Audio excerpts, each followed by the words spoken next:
సంవత్సరాల తరబడి ఎన్ని మందులు వాడినా మీ మోకాల నొప్పులు తగ్గట్లేదా? ప్రాణ పెయిన్ క్లినిక్ లో అత్యాధునిక చికిత్స. నమస్తే కళ్యాణ్ గారు. నమస్తే జయ గారు. పక్కకు వచ్చాం ఎందుకంటే మన ఇద్దరితో పాటు మూడో వ్యక్తి కూడా వస్తున్నారు కాబట్టి షోలో, సో కొంచెం చిన్న చిన్న మార్పులు చేసుకోవాల్సి వచ్చిందండి. Very good. ప్రసాద్ అని ఆయన ఒక ఇష్యూ అండి, ప్రసాద్ గారి ఇష్యూ ఇప్పుడు మనం డిస్కస్ చేయబోతున్నాం. మనందరికీ తెలిసిన విషయం కళ్యాణ్ గారు, మనం ఎక్కడో చోట ఏదో ఒక సందర్భంలో వినుంటాం. లేట్ ఎందుకు, ఆయన పిలిచేద్దామండి. ప్రసాద్ గారు వచ్చేసేయండి ఒకసారి.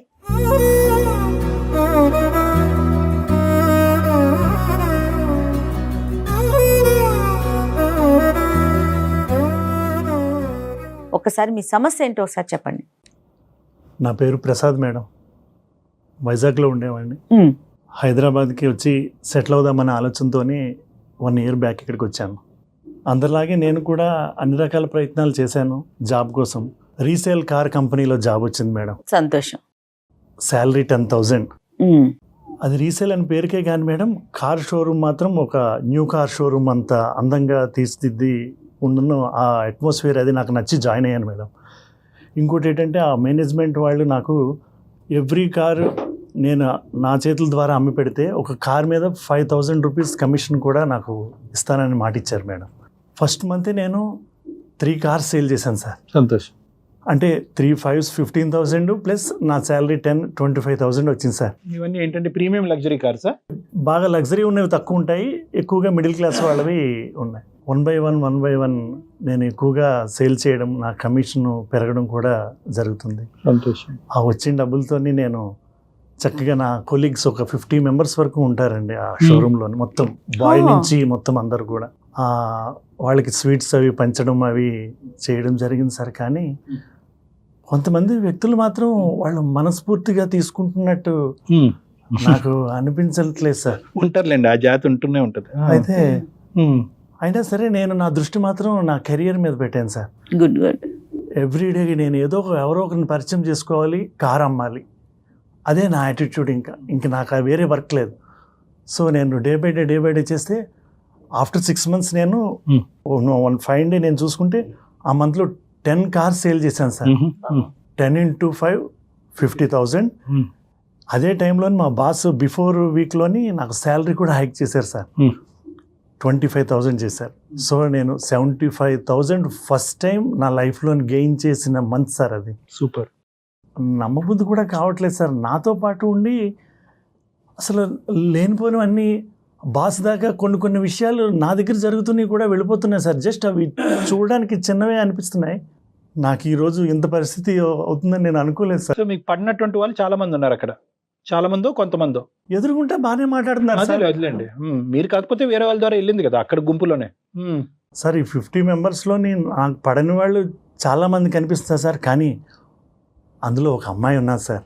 నేనంటే చాలా ఇష్టపడుతున్నట్టు ఆమెను చూస్తే నాకు అర్థమవుతుంది, కానీ వీళ్ళని చూస్తుంటేనే నాకు చాలా ఇబ్బందికరంగా ఉంది సార్. మన పక్కనే ఉంటున్నారు, నవ్వుతూ మాట్లాడుతున్నారు. ఒక అమ్మాయి మిమ్మల్ని ప్రేమిస్తున్న ఆశ్రయం కంటే వెనకతలు గొంతలు తవ్వే వాళ్ళ గురించి ఎక్కువ ఆశ్చర్యం పడుతున్నారు మీరు. అవును సార్, నిజంగా సార్. సార్ కానీ రీసెంట్గా సార్ ఒక luxury car sir, Benz car మా షోరూమ్కి వచ్చింది సార్ రీసేల్కి. సార్ మీరు నమ్మితే నమ్మండి సార్, ఒక్క స్క్రాచ్ కూడా లేకుండా వచ్చింది సార్. బికాజ్ వాళ్ళు ఇమీడియట్గా అబ్రాడ్ వెళ్ళిపోవడం వల్ల రీసేల్కి పెట్టారు. సో నేను ఇమీడియట్గా నా ఫోన్ తీసి మొత్తం అందరికీ మెసేజెస్ పెట్టాను సార్. ఎందుకంటే నేనంటే ఇష్టపడే కస్టమర్స్ కొంతమంది ఉన్నారు సార్. అందులో ఒక అతను ఇమీడియట్గా రెస్పాండ్ అయ్యాడు సార్. ఇమీడియట్గా ఒక 1 hourలో వచ్చాడు, కార్ అంతా చెక్ చేసుకున్నాడు. చెక్ చేసుకొని టోకెన్ అడ్వాన్స్ ఏమన్నా ఇమ్మంటారా అని అడిగారు సార్. నేను మా బాస్ని అడిగితే 10 lakhs ఈవినింగ్ కల్లా పే చేస్తే వాళ్ళ పేరు మీదే ఉంటుంది అని చెప్పారు సార్. అటువంటి కార్ని అసలు దగ్గర నుంచి నేను చూడలేదు సార్. వాళ్ళు ఈవినింగ్ అడ్వాన్స్ కట్టారట సార్. ఆ నెక్స్ట్ డే డెలివరీ ఇవ్వాలి. అది ఎప్పటిలాగే ఆ రోజు కూడా నేను కార్ డెలివరీ ఇవ్వడానికని రెడీ అవుతున్నాను సార్. నేను టిఫిన్ చేస్తుండగా నాకు ఒక ఫోన్ వచ్చింది సార్. మా ఆఫీస్లో ఆ ఎగ్జిక్యూటివ్ అమ్మాయి. ఎవరు మిమ్మల్ని లైక్ చేస్తున్న అమ్మాయి? అవును సార్, ఆ అమ్మాయి. నేను ఏంటి సార్ ఆ ఫోన్ కాల్? ఫోన్ లిఫ్ట్ చేసిన వెంటనే నీకు అర్జెంటుగా ఒక విషయం చెప్పాలి అని తను ఒక విషయం చెప్పేసరికి నాకు అక్కడ ఉండబుద్ధి కాలేదు సార్. ఇమీడియట్గా నేను ఆఫీస్కి వెళ్ళానండి, షోరూమ్కి వెళ్ళి చూసి నా కార్ పొజిషన్ చూసేసరికి సార్ ఒక్కసారి నాకు గుండె పగిలినంత పని అయింది సార్. కారుని ఎవరో ఒక రాడ్డులతో చితక్కొట్టేశారు సార్. అయ్యయ్యో. ఎలా ఉందంటే ఆ కారు ఒక స్కెలటన్ లాగే అయిపోయింది సార్. నేను ఆల్రెడీ ఇప్పుడు దాకా అమ్మిన కార్ల పొజిషన్ బట్టి చెప్తున్నాను సార్, అది ఒక్క స్క్రాప్కి తప్పించి ఇంక దేనికి పనికి రాకుండా చేశారు సార్. నేను ఎన్నాళ్ళ నుంచో కంటున్న కళ, ఒక లగ్జరీ కారు అమ్ముదామనే పెట్టుకున్న కళ కూడా ఆ రోజు అలా అవుతుందని అసలు నాకు మాటలు కూడా రావట్లేదు సార్ చెప్పడానికి. ఎంత కాస్ట్ ఉంటుందండి అది సుమారు దాని value? 60 lakhs madam, 60 lakhs. Token advance 10 lakhs 10 lakhs already ఇచ్చేసారు సార్. ఎవరు చేసి ఉంటారు ప్రసాద్ గారు ఇంత దారుణం? అంటే ఏమో ఇంతకుముందు సార్. ఎప్పుడైనా జరిగిందా మీ షోరూమ్ లో ఇలాగా? అది చాలా ఎప్పుడు జరగలేదు ఎప్పుడు సార్. జరగలేదు. బయట మీరు మీ కాంపిటీటర్స్ ఎవరైనా ఉన్నారండి? బయట వేరే కంపెనీ వాళ్ళు అట్లా ఏదన్నా ఆలోచించారా? అలాగే ఉన్నా సరే అక్కడికి వచ్చి కారు బద్దలు కొట్టవలసిన అవసరం వాళ్ళకి ఎలా అవుతుంది మేడం? నెక్స్ట్ మేడం ఇంకొకటి, నేను వచ్చిన వెంటనే సీసీ కెమెరాస్ అబ్జర్వ్ చేశాను మేడం. వాటి మీద ఇంచుమించు మాకు 4 కెమెరాస్ ఆ కార్ని కవర్ చేస్తాయి మేడం. వాటి 4 కెమెరాస్ మీద బ్లాక్ క్లాత్ కప్పు ఉన్నాయి సార్.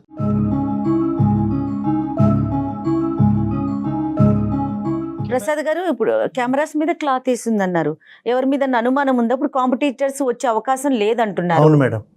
ఎవరి మీద డౌట్ కానీ ఉంది? మాతో పాటు పనిచేస్తున్న చెప్పాను కదా మేడం, ఒక 4 కొలీగ్స్ మాత్రం వాళ్ళ మీద మాత్రం నాకు చాలా ఇదిగా ఉంది మేడం, అనుమానం. కానీ అనుమానం ఏంటి మేడం, కాన్ఫిడెంటే. ఇప్పుడు ఈ కారుని చేయటం వల్ల వాళ్ళకి వచ్చే లాభం ఏంటి? అంటే కారు అయితే డెలివరీ వెళ్తే అడ్వాన్స్ 10 lakhs వెనక్కి ఇస్తారు. దీనివల్ల మీకు అంటే మీకు వచ్చేది 5,000 ఇన్సెంటివ్ మీకు రాకూడదనేనా వీళ్ళు చేశారు?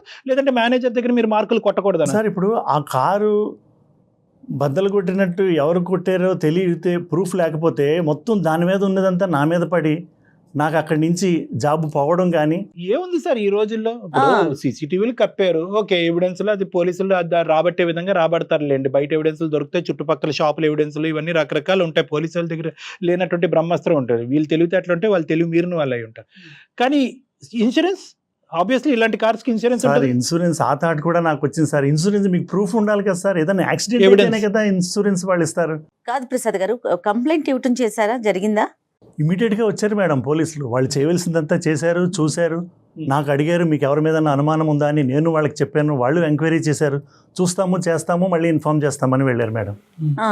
మరి మీ మేనేజర్ ఉంటారు కదండి, బాస్ కూడా ప్రూఫ్ లేకుండా ఇది నాకు సంబంధం లేదు, నీ ఆధ్వర్యంలోనే జరిగింది కాబట్టి దీని రెస్పాన్సిబిలిటీ నీవే అని ఆయన కూడా ఏదైతే వాళ్ళు ట్రై చేశారో అది జరుగుతుంది అతని లైఫ్ లో. అదే ఇప్పుడు ఆ భయం అంటే ఇప్పుడు ఏంటంటే ఏదైతే బాస్ కి ఇతనికి మధ్యన ఒక నెగిటివిటీ క్లియర్ చేయాలి, ఏదైతే ఎస్కలేషన్ ఉందో అది డిఫాల్ట్ అవ్వాలి, కింద పడాలి. ఎక్కడో చోట ఏ ఆధారం లేకుండా ఉంటది గురుగారు చెప్పండి సార్. ఇప్పుడైతే మీకు విషయం చెప్పాలి సార్, మనం ప్రపోజ్ చేస్తున్న అమ్మాయి ఉన్నది కదా సార్, ఆ అమ్మాయి ఫోన్లో చెప్పిన విషయం అయితే అదే సార్. ఆ అమ్మాయి ప్రత్యక్షంగా చూసిందట. ఎవరైతే నేను అనుమానిస్తున్నానో ఆ నలుగురే ఆ కార్ని బ్రేక్ చేశారట సార్.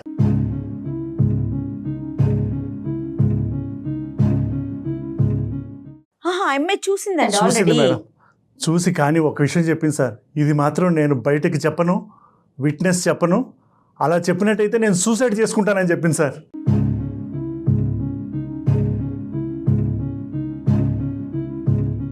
సీసీటీవీ ఫుటేజ్ కూడా కప్పినటువంటి వాళ్ళు ఈ అమ్మాయి ఏ మూలను చూసింది, ఎలా చూసింది, లేదంటే వాళ్ళు ఇలా మాట్లాడుకుంటుండగా ఈ అమ్మాయి విందా, సన్నివేశాన్ని చూసిందా, వాళ్ళు గుసగుసలు విందా? Right sir. ఆ రోజు ఆమె బర్త్డే అట్ సార్. రైట్. నన్ను కలవడానికని ఎర్లీగా తన ఇంట్లో చేసిన స్వీట్స్ పట్టుకొని వచ్చిందట సార్. అది కూడా తను చెప్పిన విషయమే. కారుని ఫుల్గా బ్రేక్ చేస్తూ ఎవరైతే నేను అనుమానంగా అనుకుంటున్నానో ఆ నలుగురే బ్రేక్ చేయడం తను చూసిందట సార్. ఆ విషయమే తను నాకు ఫోన్ చేసి చెప్పింది సార్. సో అమ్మాయి చూసింది, కానీ తను విట్నెస్ ఇవ్వడానికి రెడీగా లేదు. ఏమనైతే వాళ్ళు బెదిరించారనో తను సూసైడ్ చేసుకుంటారనో చెప్తుంది సార్. అమ్మాయి భయపడుతుంది. సో తన కళ్ళతో తను చూసిందని చెప్పింది మేడం. మరి ఇప్పుడు ఏం కావాలి మీకు? అంటే ఈ అమ్మాయి వచ్చి ఆ సాక్ష్యాధార అంటే ఒక సాక్ష్యం చెప్పాలా ఈ నలుగురు వాళ్ళు? సార్ ఇప్పుడు పోలీసుల దగ్గరికి అయితే సాక్ష్యం కావాలి కదా సార్. ఆ అమ్మాయి కూడా ఎలాగో నేను ఇష్టపడుతుందని అంటుంది కాబట్టి కొంచెం మీరు ఏమన్నా అమ్మాయితో కొంచెం మాట్లాడి. ఇంటెన్సిటీ కావాలి ప్రసాద్ గారు. ఇప్పుడు ఏంటంటే ఎంత లోతుగా మీరు వెళ్ళారు దాన్ని బట్టి ఆ అమ్మాయిని మనం ప్రశ్నించి ముందుకు తీసుకొచ్చి అమ్మాయి ఒక సాక్ష్యం చెప్పు బంగారు తల్లి, అతని జీవితం బాగుపడదని చెప్పొచ్చు మనం. ఎంతవరకు వెళ్ళారు, మీ డెప్త్ ఎంత? సార్ ఇప్పుడు దాకా అయితే అలా ఏం జరగలేదు సార్. బట్ ఆ అమ్మాయి వైపు నుంచి మాత్రం 100% ఆ అమ్మాయి నన్ను ఇష్టపడుతుంది సార్. లేదంటే మీకు ఫోనే చేయదుగా. అదే సార్ కావాలనుకుంటుంది ఆ అమ్మాయి. నేను అనుకుంటుంది కూడా అదే సార్. కానీ ఎక్కడో మూల ఆ అమ్మాయి నాకు హెల్ప్ చేస్తుందని మాత్రం తప్పకుండా నాకు అనిపిస్తుంది సార్. ఇక్కడ ఒక డైరెక్షన్ లో మేము వెళ్ళాం, ఒక డైరెక్షన్ లో మేము వెళ్తే కనుక ఆ అమ్మాయి వర్జన్ కూడా మనం విందాం. మనం ఏంటంటే అమ్మ ఇది ప్రేమ, అమ్మ ఇది జీవితం, అమ్మ అతని జీవితాన్ని నువ్వే కాపాడాలంటే నా జీవితాన్ని ఎవరు కాపాడతాడండి బాబా అని అంటారు. సో ఇక్కడ ఏంటంటే నేను ఎందుకు ఇదంతా అమ్మాయితో ఫోన్ మాట్లాడే ముందు ఏంటంటే ఎన్ని జీవితాలు కాపాడి ఎన్ని కథలకి ఒక సుఖాంతమైనటువంటి కథను మేము ఇచ్చినా కూడా, ఒక ఎండింగ్ ఇచ్చినా కూడా మేము ఎప్పుడు కూడా బయలాటరల్గా ఓన్లీ ఇక్కడికి వచ్చి కూర్చున్నటువంటి బాధితుడి పాయింట్ ఆఫ్ వ్యూలోనే మేము ఆలోచించాం. అటువైపు మాట్లాడేటటువంటి వ్యక్తిని కూడా ఆవిడ కూడా విక్టిమా, ఆవిడ కూడా బాధితురాలు అనేటటువంటి అంశంతోనే ముందుకెళ్ళటం వల్ల ఈ రోజు ఈ అందమైన జీవితం అనే కార్యక్రమం అంత సక్సెస్ఫుల్ అయ్యింది. ఎంతో మందికి జీవితాలకి మేము ప్రాణాలు పోసిన వాళ్ళం అయ్యాం. సో కాబట్టి ఏంటంటే we will try our best. ఆ అమ్మాయి వర్జన్ మనం విందాం, దాన్ని బట్టి మీకు సొల్యూషన్ దొరుకుతుందిలే చూద్దాం. ప్రసాద్ గారు కాల్ చేస్తారు ఒకసారి. చేస్తాను మేడం, నేను కూడా మీకు అదే చెప్తున్నాను. ఎందుకంటే తన వెర్షన్ కూడా మీరు వింటే మీకు కూడా ఒక ఐడెంటిఫికేషన్ వస్తుంది మేడం.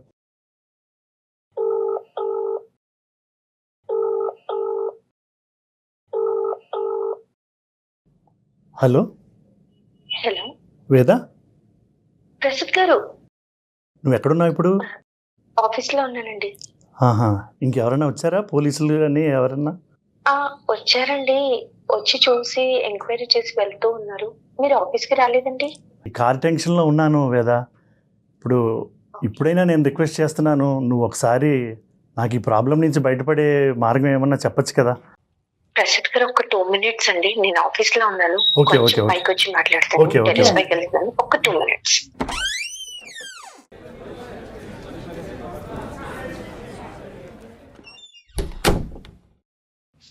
ప్రసాద్ గారు, కొంచెం నేను చెప్పేది పూర్తిగా వినవా? చెప్పండి ప్రసాద్ గారు. నేను ఈ టెన్షన్లోంచి పడే మార్గం నాకేమీ తోచక, మన సుమన్ టీవీ వాళ్ళది అందమైన జీవితం అనే కార్యక్రమం జరుగుతుంది. నేను వాళ్ళకి వాట్సాప్ చేసి ప్రస్తుతం వాళ్ళని కలిసి వాళ్ళ దగ్గరే ఉన్నాను. ఏంటండి, నేనేదో మిమ్మల్ని లవ్ చేసి ఫీల్ అయ్యి నేను మీకు చెప్తే మీరు ఇలా అందరి ముందు వెళ్ళి నన్ను మాట్లాడమంటే నేను అందరి ఎలా ముందు కాదు లేదా, మాట్లాడగలండి? వీళ్ళు కౌన్సిలర్స్ ఇటువంటి ప్రాబ్లమ్స్ ఏమన్నా ఉన్నట్టయితే వాళ్ళు సొల్యూషన్ చెప్తారు. అమ్మ వేద, నమస్తే అమ్మ. అలా కాదండి, నేను చెప్పేది వినండి ప్రసాద్ గారు. Response natural. సారీ అమ్మా, నీ ప్రైవేట్ ఇష్యూ ఇక్కడ పబ్లిక్ అవుతుందో పంచాయతీ పెట్టామని దయచేసి అనుకోవద్దమ్మా. ఇదేంటంటే ఇప్పుడు అతను మాట్లాడచ్చమ్మా, నేను మాట్లాడచ్చా? నేను డాక్టర్ కళ్యాణ్ చక్రవర్తి, అందమైన జీవితం నుంచి. సార్ చెప్పండి. థ్యాంక్స్ అమ్మ, ఓపెన్ హార్ట్గా అలా ఒప్పుకున్నందుకు థ్యాంక్ యూ. నిన్ను సర్ప్రైజ్ చేయడం అనేది తప్పే, కానీ ఏంటంటే ఇప్పుడు అతను భయంకరమైనటువంటి పరిస్థితిలో ఉన్నాడు. ఏంటంటే ఈ ఇన్సూరెన్స్ వస్తుందో లేనటువంటి ఆ కార్ని డ్యామేజ్ చేసినటువంటి వాళ్ళు. దానికంటే పెద్ద ట్విస్ట్ ఏంటంటే కనుక మీరు ఇష్టపూర్వకంగా వచ్చి అతను ప్రపోజ్ చేశారు, అతను ప్రేమిస్తున్నారు అనేటటువంటి అంశం కూడా చెప్పాడు. కానీ ఇక్కడ పెద్ద ట్విస్ట్ ఏంటంటే కనుక ఎవరైతే కనుక అతిగా చాలా భారీ ఎత్తున ప్రేమించేటటువంటి వ్యక్తికే ఆ దొంగలు ఎవరు అనేటటువంటిది కూడా తెలుసు, కానీ బయటకు వచ్చి చెప్పలేకపోతున్నారనే సందిగ్ధ పరిస్థితిలో అతను ఇక్కడికి వచ్చి కూర్చోవటం వల్ల వెంటనే ఏంటంటే అతను ఎక్సైట్మెంట్ లో మీకు ఫోన్ చేయడం జరిగింది. మేము కూడా ఎక్కువ వివరాలు చెప్పకుండా, మీకు అభ్యంతరం లేదు, మీకు ఇబ్బంది లేదు అనుకుంటే మేము మాట్లాడతాం అమ్మా, లేదంటే తర్వాత అన్నా మాట్లాడతాం. లేదండి, మాట్లాడతానండి. యాక్చువల్లీ నేను తనని మా ఆఫీస్ లో జాయిన్ అయిన తర్వాత తన వర్క్ సిన్సియారిటీ అవన్నీ చూసి, కస్టమర్స్ తో మాట్లాడే పద్ధతి చూసి చాలా ఇంప్రెస్ అయ్యానండి. నేననే కాదు, ఇక్కడ ఉన్న నా కొలీగ్స్ అందరూ కూడా ప్రసాద్ గారిని చూసి చాలా ఇంప్రెస్ అవుతారు. అలా నేను ఇంప్రెస్ అయిపోయి తనకి నేను ఒక రోజు ప్రపోజ్ చేశానండి. తను రిజెక్ట్ చేశాడు. ఈ టైంలో సడన్ గా నేను తన మీద ఉన్న లవ్ తోని తనకి ఆ రోజు ఆ సిచ్యువేషన్ జరుగుతూ ఉంటే కళ్ళారా చూసి ఏం చేయాలని అర్థం కాక వాష్రూమ్ లోకి వెళ్ళి కాల్ చేసి ప్రసాద్ గారికి ఇన్ఫార్మ్ చేశాను. నేను అప్పుడే చెప్పాను, ఈ విషయం నువ్వెవరికైనా చెప్తే నన్ను వాళ్ళు చంపేస్తా అన్నారు, నా ఫ్యామిలీని కూడా బ్రతికేమనివ్వరు, ఏం చేయాలని కూడా అర్థం కాదు ప్రసాద్ గారు, ఈ విషయం ఇంకెక్కడ కూడా చెప్పొద్దు అని కూడా నేను చెప్పాను. డిస్కస్ చేయలేదండి వేద గారు, ఆయన కూడా ఎక్కడ చేయలేదు, కానీ ఆయనకి ఎక్కడ ఏం చేయాలో పాలుపోక మా దాకా వచ్చారండి. ఇది మీరు అతను ఇష్టపడి అతనికి చెప్పడం అనేది ఎంతకాలం అయింది? 4 months అయింది సార్. 4 months అయింది. 4 months నుంచి అతని దగ్గర నుంచి ఏమైనా రెస్పాన్స్ వచ్చిందా మీకు? లేదు సార్, ఏ రోజు కూడా నన్ను పట్టించుకోలేదు. కనీసం నేను తన వైపు ఆలోచిస్తున్నానని కూడా తను నా గురించి ఆలోచించలేదు. ఏ ఒక్క రోజు కూడా తను నాకు ప్రపోజ్ చేసిందన్న ఫీల్ తో కూడా నన్ను చూడలేదు. మరి ఏమనిపిస్తుందమ్మా ఆ అంశం గురించి నాకు చెప్పండి. మీరు వచ్చి బయటకు సాక్ష్యాల గురించి చెప్తారు లేదనేది వేరే విషయం. మరి దానివల్ల మీకు ఎటువంటి ఫీలింగ్ వస్తుంది లోపల, మీరు ఏమనుకుంటున్నారు? అంటే సార్, ఇన్ని రోజుల్లో నేను తన గురించి చాలా వెయిట్ చేశాను సార్. ఎప్పుడన్నా కనీసం ఒక్కసారైనా వేదాను అంటే ఇష్టం, నాకు కూడా ఇష్టం అని కూడా ఏ రోజు చెప్పలేదు. కాకపోతే నేను మనస్ఫూర్తిగా ఈ క్షణం కూడా నాకు ప్రసాద్ గారు అంటే చాలా ఇష్టం అండి. Super. So you love him. ఎలా అంటే సార్, నేను చాలా సిన్సియర్ గా లవ్ చేస్తున్నాను. సో అంత ప్రేమిస్తున్నాను కాబట్టి వాళ్ళు నన్ను అంతలా బెదిరించినా కూడా, చంపేస్తా అన్నా కూడా నేను వెళ్ళి ప్రసాద్ గారికి ఇన్ఫార్మ్ చేశాను, ఇది జరిగింది సిచ్యువేషన్ అని చెప్పి. వేద గారు ఏమని బెదిరించారు? వాళ్ళు నన్ను కత్తితో బెదిరించి, నువ్వు కనుక ఈ విషయం బయటకు చెప్పితే నిన్ను, నీ ఫ్యామిలీని, ఎవరిని ఉంచము, నీకు అదే చివరి రోజు అవుతుంది అని చెప్పి నన్ను బెదిరించారు మేడం.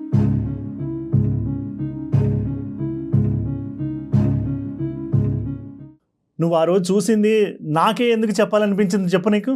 అంటే నేను మిమ్మల్ని ఇష్టపడ్డాను కాబట్టి మీకే చెప్పాలి. క్లియర్ మరి అంత ఇష్టపడిన వ్యక్తి సమస్యలో ఉన్నప్పుడు కనీసం ఆ సమస్యలో నుంచి చిన్న హెల్ప్ చేయాలని నీకు అనిపించట్లేదా? ప్రసాద్ గారు know that is absolutely wrong అండి. ఇది కరెక్ట్ ఈ కాదండి. బార్గెనింగ్ ఈ బిజినెస్లు చేయొద్దు. మనం ఏంటి ప్రేమించింది ఆ అమ్మాయి, ప్రేమించినందుకు మీరేం చేశారు? 4 నెలలు బట్టి మీరు నానబెట్టి ఉంచారు. ఓకే, మీరు ఎంత ప్రేమించుకున్నా కూడా, ఎంత ఒకరికొకరికి ఇచ్చుకున్నా కూడా, ఈ రోజు ఆ అమ్మాయి ప్రాణాన్ని పణంగా పెట్టుకుని ఇప్పుడు బయటకు వచ్చి సాక్ష్యాధారం చెప్తే కనుక అక్కడే కత్తి చూపెట్టిన వాళ్ళు రేపొద్దున బయట పడవరా, గన్నుతో కాల్చరా? మిమ్మల్ని ప్రేమించానని చెప్పినందుకు నువ్వు సాక్ష్యం చెప్పండి, అది ఎంతవరకు కరెక్ట్ ప్రసాద్ గారు? మీ 60 లక్షల కారు నేను తక్కువ చేయట్లేదు. అది మీ ఉద్యోగం, మీ కష్టానికి సంబంధించినటువంటి ప్రతిఫలం నేను అనిపిస్తుంది. కానీ ఏంటంటే మీ 4 శత్రువుల్ని ఈ రోజు ఆ అమ్మాయి తన శత్రువుల కింద తయారు చేసుకోవటం అనేటువంటిది ఎంతవరకు సబబు? కేవలం ప్రేమించింది అనేటటువంటి. ఈ రోజు మీరు ఇక్కడ కూర్చున్నారు ప్రసాద్ గారు, ఆ అమ్మాయి మీరు ప్రపోజ్ చేయనటువంటి అమ్మాయి అయితే కనుక మీరు ఈ రోజు ఇక్కడ కూర్చుని ఉండేవారా? 4 నెలలు బట్టి గాఢంగా ప్రేమిస్తున్న ఆ అమ్మాయి ప్రతి క్షణం మీ వైపు కళ్ళ పెట్టి చూపెడుతుంది. ఆ అమ్మాయి ఇండికేషన్స్ అన్ని కూడా మీరు కొట్టిపారేస్తున్నారు. ఆ అమ్మాయికి ఒక సమాధానం చెప్పలేకపోతున్నారు. మీరు ఆ అమ్మాయి ఇచ్చినటువంటి ఆ ప్రేమ, ఆ గుండె ధైర్యం వల్ల ఈ రోజు మీరు ఇక్కడ కూర్చున్నారు. మీ మీద నేను కఠినంగా మాట్లాడుతున్నాను అనకండి. నన్ను హెల్ప్ చేయి వేదా అని మీరు ఇలా అడగండి. That's not a problem. ఇప్పుడు నన్ను ప్రేమిస్తున్నావా లేదా? ఎస్, నువ్వు నన్ను ప్రేమిస్తున్నావు కాబట్టి ఈ రోజు నువ్వు బయటకు వచ్చి నా తరపున మాట్లాడు అంటే కనుక that is called as a business. ఇంకా ఇప్పుడు నువ్వు బయటకు వచ్చి చెప్పేవే అనుకో, పిచ్చి ప్రశ్న నేను అడుగుతుంది కానీ అడగడానికి తప్పదు. వచ్చి చెప్తే ఏమవుతుందమ్మా? ఏం జరుగుతుంది? నిజంగా వాళ్ళు అన్నంత పని చేస్తారా? నా ఫ్యామిలీని నన్ను చంపేస్తానని బెదిరించారు సార్ వాళ్ళు ఎంత ప్లాన్గా వచ్చారు చూసారా? రెక్కి నిర్వహించి ఎన్ని కెమెరాలు ఉందో చూసుకుని వాటి మీద నల్లగొడ్డలు కప్పాలి, ఎవరు చూడనటువంటి సమయంలో రావటం. ఓకే కళ్యాణ్ గారు, మన చుట్టూ ఒక యంత్రాంగం లేదంటారా? చెప్పండి. ఇప్పుడు వాళ్ళు ఇష్టం వచ్చినట్టు కెమెరాస్ మూసేసి కనిపించిన వాళ్ళని బెదిరించేసి మేము చంపేస్తామనేసి అంటే మనం పోలీసులు హెల్ప్ తీసుకోలేమా? మన దాకా వచ్చారు కాబట్టి. మేడం తర్వాత నా పరిస్థితి మేడం, నాకు జాబ్ ఉంటుందా మేడం? నా ఫ్యామిలీని అంతా నేను ఎలా లీడ్ చేసుకోవాలండి? ఎందుకు మేము ప్రత్యేకంగా దీన్ని సెలెక్ట్ చేసుకున్నాము అంటే కనుక ఈ పర్టికులర్ అంశం ఒకటి, ప్రసాద్ది కూడా చాలా సందిగ్ధమైనటువంటి పరిస్థితి, మీది కూడా చాలా భయంకరమైనటువంటి క్లిష్టమైనటువంటి పరిస్థితి. ఈ 2 అంశాలు ఇక్కడ ప్రధానంగా ముడిపడినాయి. ఎవరిది ఎక్కువ ఎవరిది తక్కువ అనేటటువంటి అంచనా వేయటం గురించి మేము లేదు. సానుకూలంగా ఇద్దరికి ఇబ్బంది లేకుండా ఒక కంక్లూజన్ తీసుకొద్దామని చెప్పి ఇప్పుడు ఇంత కష్టపడి ఇంత దూరం వచ్చి ఇక్కడ కూర్చుని తన బాధను విలపించుకున్నటువంటి ప్రసాద్కి మేము ఒట్టి చేత్తో పంపించేటటువంటి ఉద్దేశం కాదు. కానీ అట్ ద సేమ్ టైం నీకు ప్రాబ్లం లేకుండా నువ్వు ముందుకు వచ్చి ఏమైనా చేయగలవా అనేటటువంటి ఆలోచన, దాని గురించి ఒక్క నిమిషం మనం ఆలోచించుకుని మేము నీకు ఏదైనా ఒక పరిష్కారం చెప్తే కనుక అమ్మ ఈ విధంగా చెయ్యమ్మా, అప్పుడు నువ్వు స్మూత్గా ముందుకెళ్ళొచ్చు, అతనికి హ్యాపీగా అవుతాడని చెప్పడానికి మేము చెప్పే ముందు అసలు నువ్వు ఎంతవరకు ముందుకు రావడానికి రెడీగా ఉన్నావు అన్నది నువ్వు మాకు చెప్పాలమ్మా. కాదు వేద, మీరు కొంచెం ధైర్యం చేసి ముందుకు వచ్చి మీరు ఒక్క మాట చెప్పారంటే అతని జీవితం, అతని లైఫ్ నిలబడుతుందండి. ఒక్కసారి ఆలోచించండి మేడం. చెప్పండి. నేను ముందుకొచ్చి తన జీవితం నిలబడుతుంది అని చెప్పారు. మరి నా జీవితం గురించి తను ఎన్ని రోజులు ఆలోచించలేదు కదా మేడం. ఇది ఎక్కడ న్యాయం మేడం?